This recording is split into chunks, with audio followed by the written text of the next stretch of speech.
Steve, KB1YLQ. I am, like I said, the president currently, but I am also state certified as an emergency response person, not technician. I'm one step below an EMT.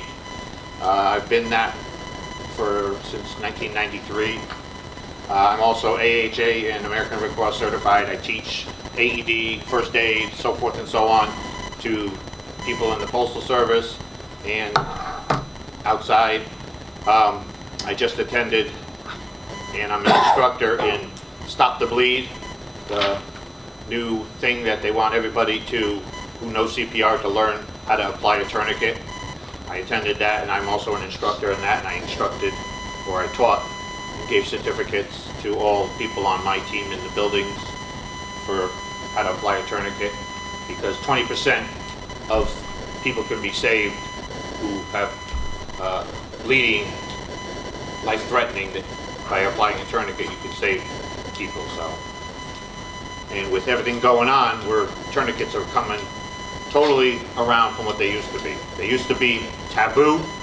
Oh, you put a tourniquet on, they're going to lose the limb. Well, guess what? They might lose a limb, but they're alive. And there's all kinds of new stuff where they got this stuff called quick clot that basically forms its own scab over the wound, and quite a bit of advances. But that's not where we're going with this. I can teach that later, but we're going to do this. We're going to do AED, Automated External Defibrillator. Right, Stan? External.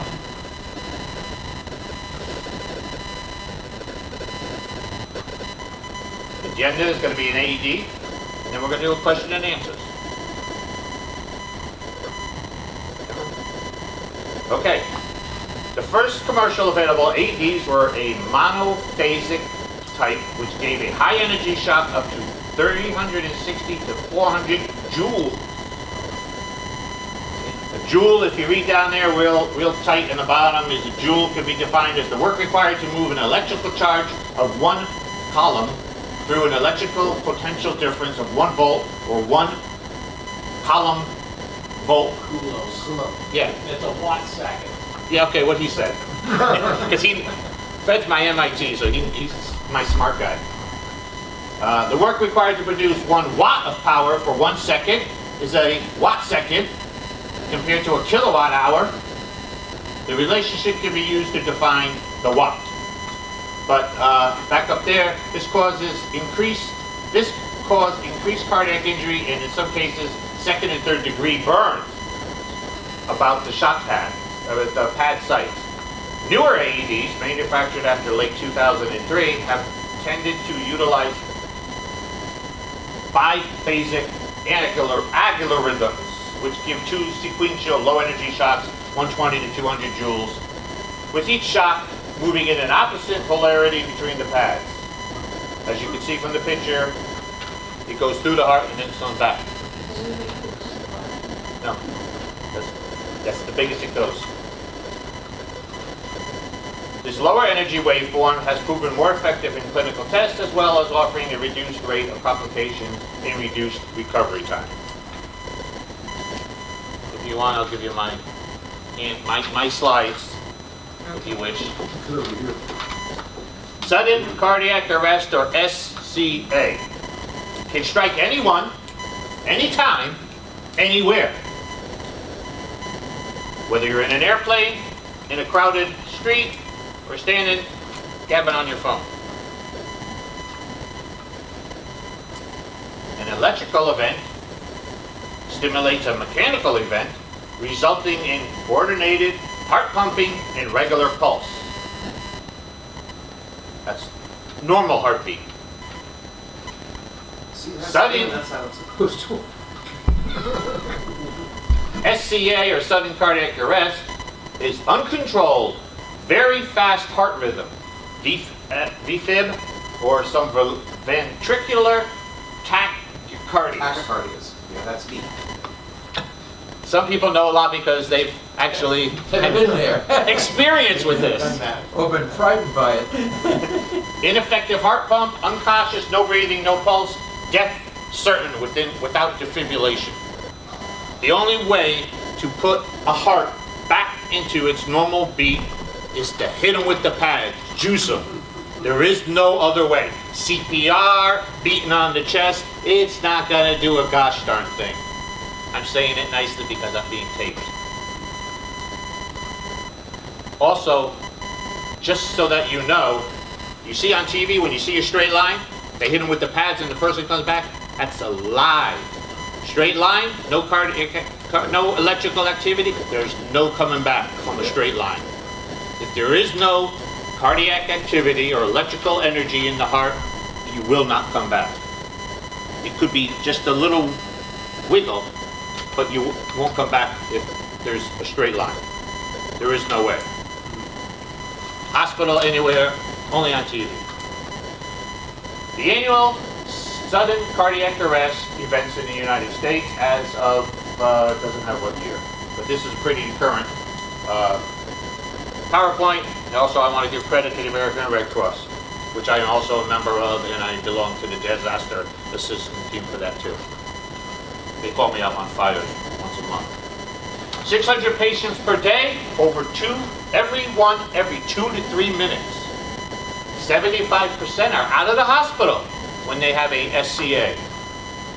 20% without prior symptoms. 95 die without very early treatment. Look at that, 95 die without treatment. Total events, 250,000. Less than 5% survive. Fact versus fiction. Gender. We have the stereotype and the reality. The gender, everybody's, oh, the male. Male and female. Age, doesn't matter. Risk, overweight, smoker, high cholesterol. Doesn't matter. You could be skinny as a rail or extremely overweight. Doesn't matter.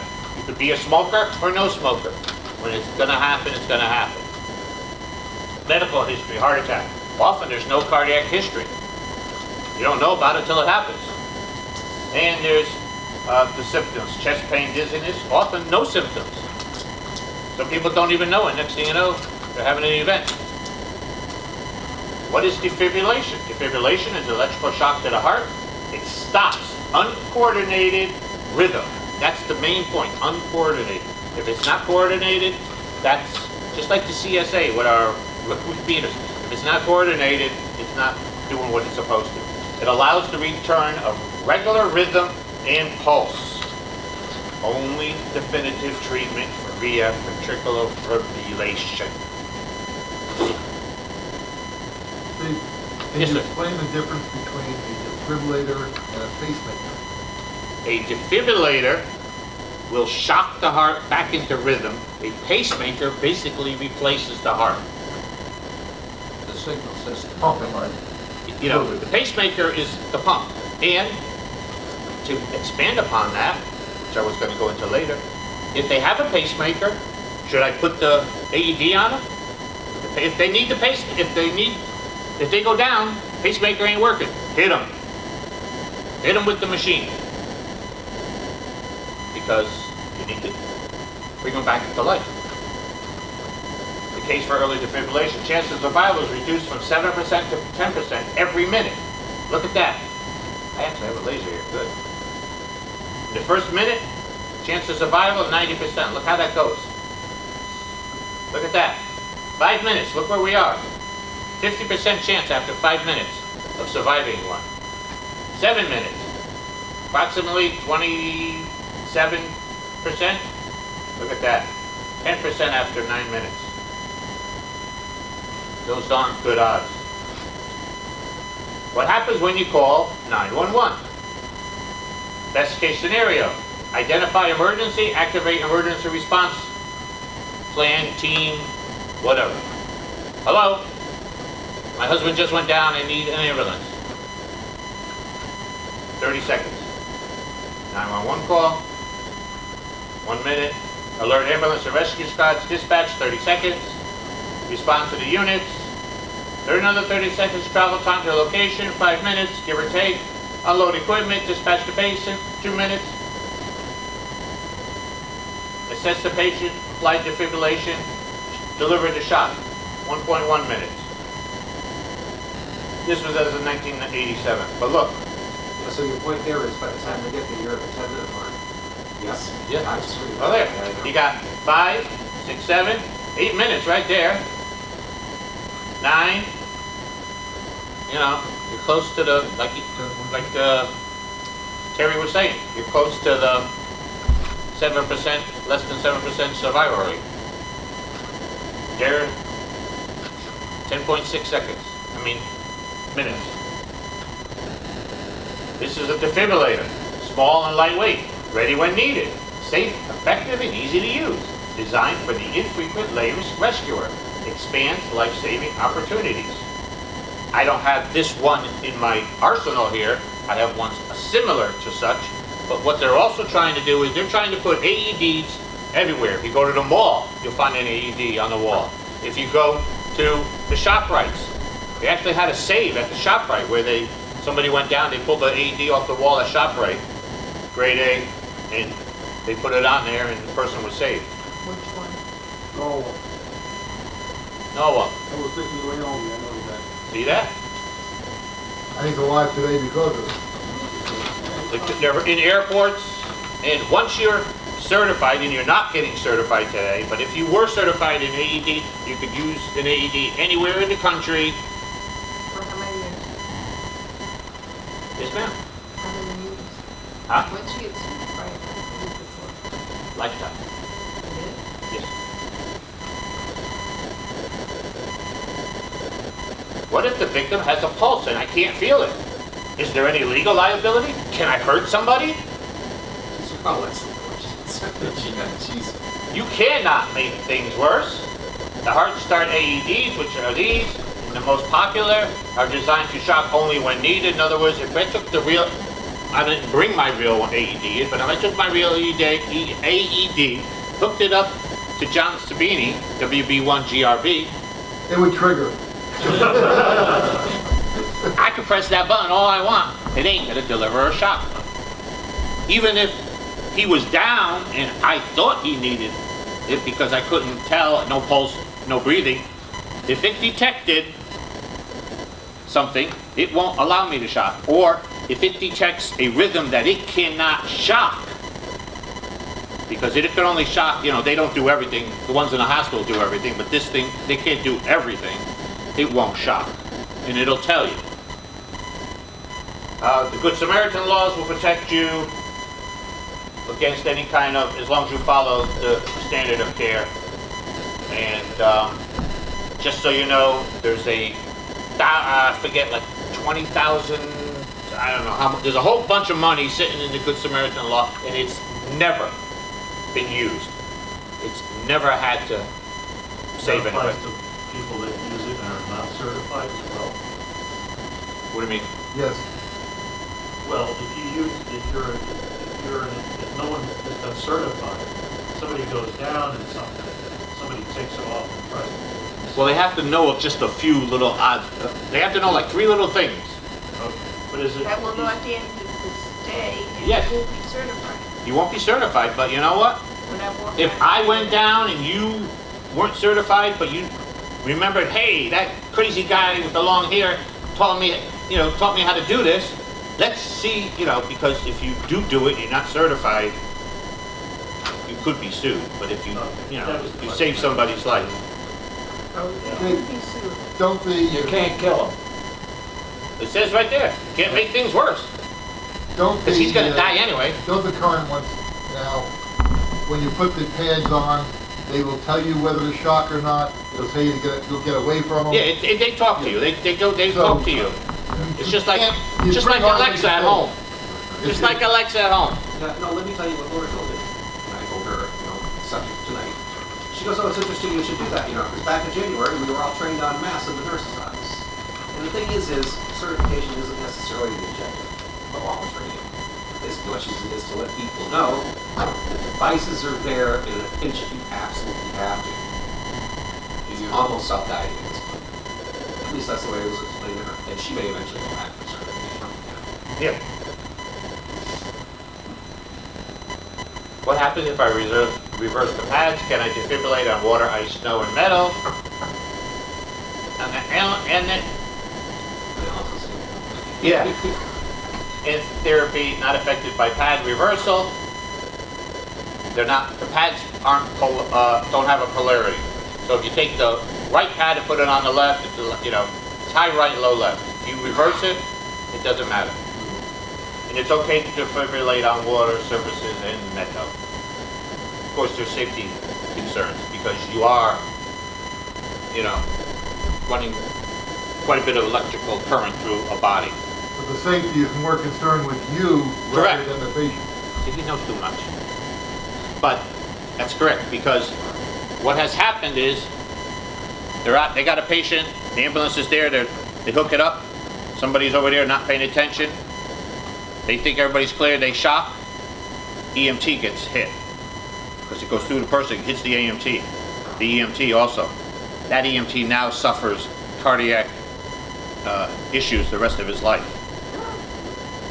Because he got shocked. His normal rhythm heart was shocked because he was touching the body of the patient, and the other EMT or paramedic wasn't paying, or he thought everybody was clear because nervous, whatever the case be, and he hit the shock button to shock the patient, and the EMT just happened to be touching, or stay away, and he was touching the body, and he got hit from the juice going into the patient. And it could have, if he was touching the body, it also could have stopped the AED from working, because the AED would have detected the EMT or paramedics electrical activity and not shocked, even though the patient needed to be shocked. That's why I teach my team certain things to make sure everybody's clear, because I don't want more victims. I only want one victim, patient. How fast is early defibrillation? OSHA interpretation is 3 to 4 minutes from the onset of life-threatening condition to first aid. Power to save a life is what an AED is. Questions, concerns? Tell us a little bit about real-world certification. What are the requirements? What's required? Yeah, time, estimate, how many... Half hour. Oh, really, huh? Yeah, for official, give you the certificate. You could teach a chimp, monkey to do it. You can teach anybody. Kindergarten kids, they have taught how to use these things because they're just so simple. Well, then we should not be certified for 2.5 hours. Right, now this, like your unzipping nav, is this similar to what you would see in most places where they have them on the wall? Yes and no. Because there's newer ones. These are kind of older ones. Well, that's probably But they're what's still on- out there. That's probably what's on the wall. This is an older one. And the one they showed in the, if you wanted to get one of these for your home, you have to get a prescription from the doctor to have one of these in your home. This is a more newer style, where the pads are already connected, they're in this nice little case, and it's all ready to go. And it also has a blue button to actually teach you or direct you how to do CPR and other assorted, it'll ask you, did you call 911? Did you do this? Did you do that? This is what, I have, at my building, I have one of these in my trauma bag, centrally located, and on the wall by the front door, I have one of the older ones. But this is what an AED looks like. Very simple. I'll be passing these around.